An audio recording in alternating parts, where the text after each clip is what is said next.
നിക്കറിട്ട് വന്നാൽ അത് ഫഹദാണ്, അല്ലെങ്കിൽ ചുംബന രംഗങ്ങളുണ്ടെങ്കിൽ അത് ഫഹദിൻ്റെ സിനിമകളാണ്. ഫഹദ് എന്ന് പറഞ്ഞു കഴിഞ്ഞാൽ എന്തെങ്കിലുമൊക്കെ എക്സ്പെരിമെൻ്റ് സിനിമകൾ ചെയ്യുന്ന ഒരാളായിരിക്കും. പിന്നീട് നടക്കുന്ന ഫൈറ്റ് സീക്വൻസിൽ തന്നെ അവൻ്റെ കൈക്കിന് കുത്തി വേദന എടുത്തിട്ട് പിന്നെ അടിക്കുന്ന സീന്.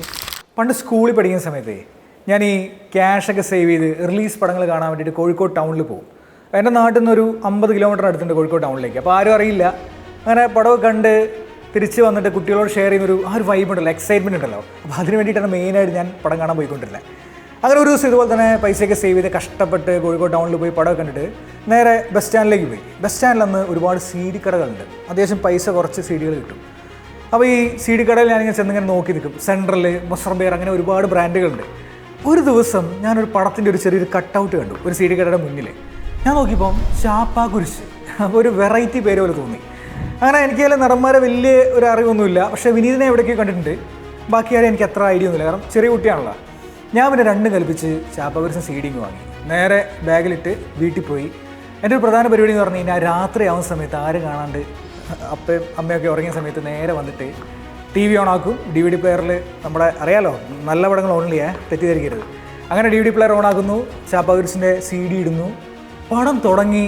വേറെ തന്നെ ഒരു വൈബ്. ഞാൻ ഇതുവരെ അങ്ങനത്തെ ഒരു എന്താ പറയുക, അങ്ങനത്തെ ഒരു ഫ്ലോ ഞാൻ ഇതുവരെ കണ്ടിട്ടില്ല.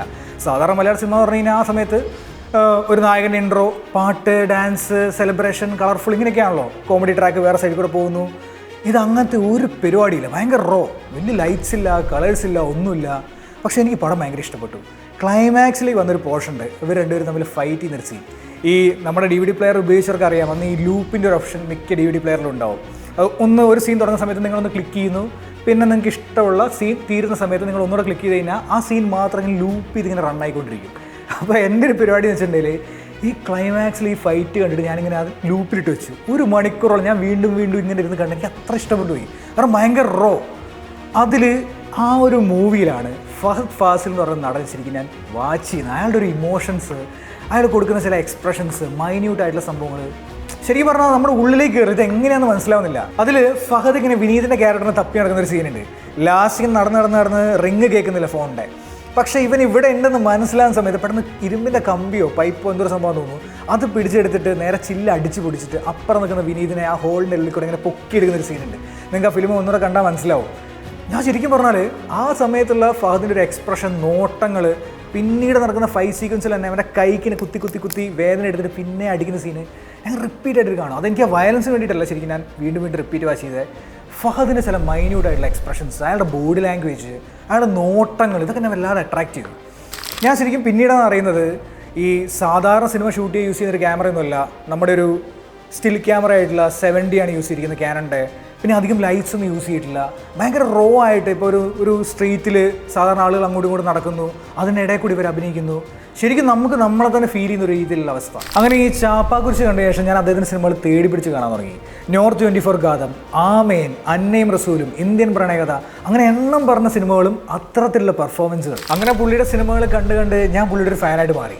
ഈ യങ് ജനറേഷൻ മൊത്തത്തിൽ പറയാൻ തുടങ്ങി ഫഹദ് എന്ന് പറഞ്ഞു കഴിഞ്ഞാൽ എന്തെങ്കിലുമൊക്കെ എക്സ്പെരിമെൻ്റ് സിനിമകൾ ചെയ്യുന്ന ഒരാളായിരിക്കും, അല്ലെങ്കിൽ എന്തെങ്കിലുമൊക്കെ വെറൈറ്റി പുള്ളിയുടെ സിനിമകളിൽ ഉണ്ടാവുന്നുള്ളൊരു തോട്ട് ആളുകൾക്ക് വന്നു. പക്ഷേ ആ സമയത്ത് തന്നെ കുറച്ച് പേർ അദ്ദേഹത്തെ ട്രോൾ ചെയ്യുന്നുണ്ടായിരുന്നു. പ്രധാനമായിട്ട് ഈ സ്റ്റേജ് ഷോകളിലും കോമഡി ഷോകളിലൊക്കെ നിക്കറിട്ട് വന്നാൽ അത് ഫഹദാണ്, അല്ലെങ്കിൽ ചുംബന രംഗങ്ങളുണ്ടെങ്കിൽ അത് ഫഹദിൻ്റെ സിനിമകളാണ്, അങ്ങനത്തെ ഒരു സാധനമൊക്കെ ഞാൻ ഒരുപാട് കോമഡീസൊക്കെ ഉണ്ട്.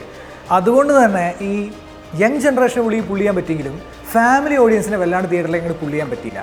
പക്ഷേ 2016 ഒരു സിനിമ ഇറങ്ങി, മഹേഷിൻ്റെ പ്രതികാരം. ആ സിനിമ പുള്ളിനെ കുറിച്ചുള്ള മൊത്തം സാധനങ്ങൾ മൊത്തത്തിൽ ഇങ്ങനെ എന്താ പറയുക, അഴിച്ചു പണിയുക, അല്ലെങ്കിൽ തകിടം മറിക്കുക എന്നൊക്കെ പറയില്ല, അതുപോലത്തെ ഒരു ഇമ്പ്രഷനാണ്. ഇനി ഇന്നത്തെ ഒരു സിറ്റുവേഷനിലേക്ക് വരാം. ഇന്നത്തെ സിറ്റുവേഷനിൽ അദ്ദേഹം പ്രധാനമായിട്ട് ഫേസ് ചെയ്യുന്ന ചില ക്രിറ്റിസിസംസ് ഉണ്ട്. അതിൽ ഒന്നാമത്തത്, അദ്ദേഹം എന്ത് ക്യാരക്ടർ ചെയ്തു കഴിഞ്ഞാലും അതിലൊരു സൈക്കോ ടച്ച് ഉണ്ടാവും എന്നുള്ളതാണ്. ഇപ്പം ഷമ്മി എല്ലാ ക്യാരക്ടറിലും വരും എന്നൊക്കെ ഒരുപാട് ആളുകൾ പറയുന്നുണ്ട്.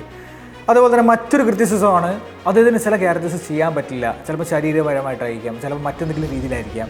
ഉദാഹരണം പറയുന്നത് ഡാൻസ്, അല്ലെങ്കിൽ അത്തരത്തിലുള്ള ചില സംഭവങ്ങളുണ്ടല്ലോ, ഫിസിക്കലായിട്ട് ഭയങ്കര എപ്പിക്കായുള്ള സംഭവങ്ങൾ, ഇതൊന്നും ചെയ്യാൻ പറ്റില്ല എന്നൊക്കെ പറയണമെങ്കിലും അദ്ദേഹം തന്നെ ആറ്റിറ്റ്യൂഡ് കൊണ്ട്, ഇപ്പോൾ ഉദാഹരണം പറയുന്നത് രംഗണ്ണൻ പോലുള്ള ക്യാരക്ടറുകൾ, അദ്ദേഹം ആറ്റിറ്റ്യൂഡ് കൊണ്ട് ഓവർകം ചെയ്യുന്നുണ്ട്.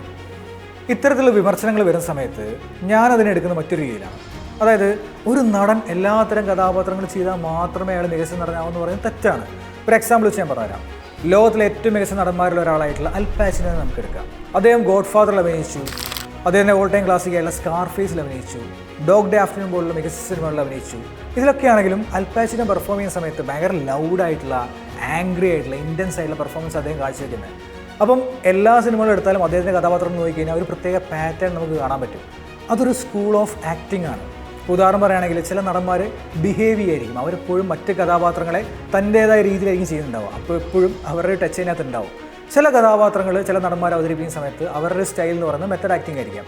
അപ്പോൾ അവർ ടോട്ടലി അവരുടെ രീതി മറ്റൊരു രീതിയിലേക്ക് ആക്കി മാറ്റും. ഉദാഹരണം പറയുകയാണെങ്കിൽ മമ്മൂക്ക മറ്റൊരു കഥാപാത്രത്തെ പെർഫോം ചെയ്യുന്ന സമയത്ത് ടോട്ടലി ആ കഥാപാത്രം സ്ലാങ്, ആ കഥാപാത്രം എങ്ങനെയാണ് നടക്കുക, എങ്ങനെ സംസാരിക്കുക, അതുപോലെ ആവാൻ ശ്രമിക്കും. അപ്പോൾ ഇത് രണ്ടും രണ്ടാണെന്ന് മനസ്സിലാക്കാതെ നമ്മൾ ഒന്നിനെങ്ങനെ കുറ്റം പറഞ്ഞുകൊണ്ടിരിക്കുന്നു കഴിഞ്ഞാൽ നമുക്കൊരിക്കലും നല്ലൊരു ആക്ടിങ് ജഡ്ജ് ചെയ്യാൻ പറ്റില്ല. ഇനി കുറച്ചുകൂടി ഇൻഡെപ്ത് ആയിട്ട് പോവുകയാണെങ്കിൽ ഭയങ്കര ഭംഗിയായിട്ട് സൈക്കോ ഫിസിക്കൽ ആക്ഷൻസ് ചെയ്യുന്ന ഒരു നടനാണ് ഫഹദ്. ഒരു എക്സാമ്പിൾ വെച്ച് ഞാൻ പറഞ്ഞുതരാം. ഇപ്പോൾ കാർബൺ സിനിമയ്ക്കകത്ത് ഫഹദിൻ്റെ ക്യാരക്ടർ എടുക്കുക, അതിലൊരു ഡയലോഗുണ്ട്, കുറച്ചൊക്കെ ഫാൻറ്റസി വേണം, നല്ല ജീവിതത്തിലൊക്കെ ഒരു ലൈഫുള്ളൂ എന്ന് പറയുന്നൊരു ഡയലോഗുണ്ട്. അതേപോലെ തന്നെ നമ്മുടെ രംഗണ്ണൻ്റെ എടാ മോനെ എന്ന് പറയുന്ന ഡയലോഗുണ്ട്. ഇങ്ങനെല്ലാം ഭയങ്കര ക്യാച്ചിയാണ്. മറ്റൊരു ഡയലോഗ് ആണെങ്കിൽ ഷമ്മി ഹീറോ എന്ന് പറയുന്ന സാധനമുണ്ട്. അങ്ങനെ എല്ലാത്തിനും ഒരു സിഗ്നേച്ചർ സാധനം പുള്ളി കൊടുത്തിട്ടുണ്ട്. അത് വോയിസ് മോഡുലേഷൻ ആയിക്കോട്ടെ, ബോഡി ലാംഗ്വേജിലായിക്കോട്ടെ, even dialogue delivery, even facial expression നിങ്ങൾ നോക്ക്, കണ്ണുകൊണ്ടുള്ള ഒരു നോട്ടമാവാം, എന്തുവാം ഈ സൈക്കോ ഫിസിക്കൽ ജസ്റ്റേഴ്സ് അല്ലെങ്കിൽ ആക്ഷൻസ് എന്ന് പറയുന്നത് ഇത്രയേ ഉള്ളൂ. ഒരു നോട്ടമാവാം, അല്ലെങ്കിൽ എന്തൊരു ആക്ടിവിറ്റി ആവാം, ആക്ഷൻ ആവാം, എന്തും ആവാം. അങ്ങനെ എന്തെങ്കിലും ഒരു സാധനം നിങ്ങൾ കൊടുക്കുന്ന സമയത്ത് ആ കഥാപാത്രത്തിന് ഡിഫറെൻ്റ് ആയിട്ടുള്ള ഡയമെൻഷൻ കൊടുക്കും. ഇപ്പോൾ ഈവൻ നിങ്ങൾ നോക്ക്, മഹേഷിൻ്റെ പ്രതികാരത്തിൽ എല്ലാം നഷ്ടപ്പെട്ട് ഇങ്ങനെ കാമുകിയെ നോക്കി നിൽക്കുന്ന സിറ്റുവേഷൻ അദ്ദേഹത്തിന് അതൊരു മീമായിട്ട് തന്നെ വന്നിട്ടുണ്ട്. ആ ഒരു നോട്ടത്തിന് പോലും ഡിഫറൻസ് അദ്ദേഹം കൊടുക്കുന്നുണ്ട്. അങ്ങനെയാണ് തൻ്റെ സിഗ്നേച്ചർ അദ്ദേഹം എല്ലാത്തിലും കൊടുക്കുന്നത്. ഇനി അദ്ദേഹം ചെയ്ത ക്യാരക്ടേഴ്സ് നിങ്ങൾ നോക്കുന്ന സമയത്ത് ഈവൻ മലയാളം അല്ലാതെ മറ്റ് റീജൻസിൽ ചെയ്തിട്ടുണ്ടെങ്കിലും ആരും കൊതിക്കുന്ന വേഷങ്ങളാണ്. ഫോർ എക്സാമ്പിൾ പറയുകയാണെങ്കിൽ രജനിയുടെ കൂടെ ചെയ്തു, കമൽഹാസൻ്റെ കൂടെ ചെയ്തു, അതും വിക്രം പോലുള്ളൊരു സിനിമയ്ക്കകത്ത് അത്രയും ഗംഭീര ഒരു ക്യാരക്ടർ. മാമന്നൻ പോലുള്ള സിനിമയ്ക്കകത്ത് നെഗറ്റീവ് ഷെയ്ഡ് ക്യാരക്ടറെ ചെയ്തെങ്കിൽ പോലും ഈവൻ അദ്ദേഹത്തിന് പെർഫോമൻസ് കാരണം അതിന് വരെ ഫാൻസ്. ഇപ്പോൾ മാരീസൻ പോലുള്ള സിനിമകൾ വരെ വന്നു നിൽക്കുന്നു. പുഷ്പ സിനിമ അദ്ദേഹത്തിന് ഇഷ്ടമല്ലാത്ത രീതിയിൽ അദ്ദേഹം പറഞ്ഞെങ്കിൽ പോലും ഇന്ന് ഇന്ത്യയിൽ എവിടെ പോയി കഴിഞ്ഞാൽ ഫഹദ് ഫാസിൽ എന്ന് പറഞ്ഞാൽ എല്ലാവർക്കും അറിയാം, അത്രയും വൈഡ് റീച്ചിലേക്ക് അദ്ദേഹം പോയി. ഓരോ നിമിഷവും വളർന്നുകൊണ്ടിരിക്കുന്ന അൺസ്റ്റോപ്പബിൾ ആയിട്ടുള്ള ഒരു ഫോഴ്സ് എന്ന് പറയുന്നില്ല, ആ ലെവലിലേക്കാണ് ഫഹദിൻ്റെ ഒരു ആക്ടിങ് സെറ്റപ്പ് പോയിക്കൊണ്ടിരിക്കുന്നത്.